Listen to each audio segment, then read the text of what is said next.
Dito, hindi makakapaniwala dahil napayat pa ako.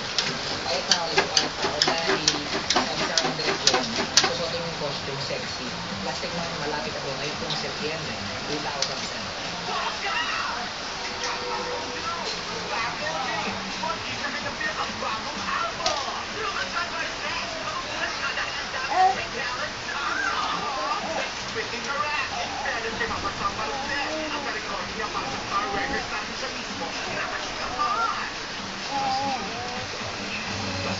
Mas madaling kumanta ng Tagalog kaysa sa iba yung boses ko habang nanonood. Yan ang Filipino. Super happy dahil magka-birthday ako. Mismo! Uy, natin last Friday